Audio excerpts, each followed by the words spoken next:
really appreciate it. Now, talking about the return of such an important night, we are joined by the architects of the Pistons team. We're talking to the Executive Vice President of Basketball Operation, Michael Blackstone. We do appreciate you coming here. You were walking on set, putting on the microphone, and your smile just lit up the place. It's incredible. I mean, how can you not be happy about all this? Now, we were talking about when you came here. You know, it's just been, what, a year and a half? Oh, not even. Not June. even. No. Yeah. June. And obviously, your relationship with the general manager it was key in getting here. But talk to us about your relationship with him, and then also what that meant in terms of transforming this team. Yeah, Trajon and I go back to our time in San Antonio together, and then we're in New Orleans for the past 5 years. And Trajon went through the process of getting this job and called me, and he knows how I feel about him, so I'm honored. I'm honored that he asked me to do this with him.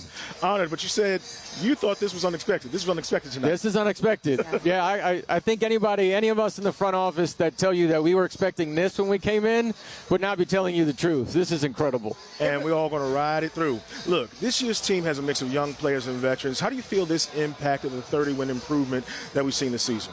Yeah, the vets were a big part of what we wanted to do. We knew when we said we were going to do this, how we thought we could take this from where it was. Obviously, some difficult years coming into it.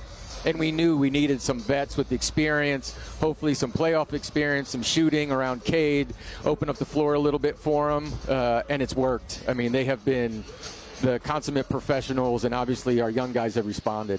In terms of the energy of the team, how do you get, you get a young player, you get Cade, you get this combination where you've really got to make everyone happy on different levels, but then also have them unified. How do you do that? Yeah, I think JB, number one. So Trage came in, and obviously we wanted to establish an environment where this culture you're seeing can thrive. And then we knew JB and who he was and the type of leader he was. And then you have also the vets who wanted to prove something, and the young guys who went through what they went through and didn't want that to happen to them again, so they had something to prove. So there's a little chip on their shoulder.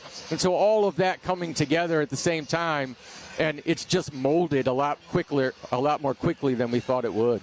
Even with that, the team hasn't seemed cocky. They've been very measured, calculated, and determined throughout this season. I ask you this, as for the series with the Knicks, what are you expecting to see from this team now that they are home for this game? It's interesting you say that, because after our last win there, a lot of people have heard about our locker room after some of these games becomes like a rock concert at times. Right. And so it was, but the surprising thing was everybody was excited, but then the players themselves said to us, that's one. We got more work to do. And it calmed down, and they got back to the work literally that night. And so I'm expecting them to come out strong tonight knowing there's more work to do. There is much more work to do, but Absolutely. boy, it's going to be a great night ahead. We appreciate you taking the time, because we know you're one busy guy today. All good. Thanks for having me. Michael, Thanks, thank Michael. you so much. You got it. All right, let's take a look at what is coming up next here on Local 4 News at 5:30.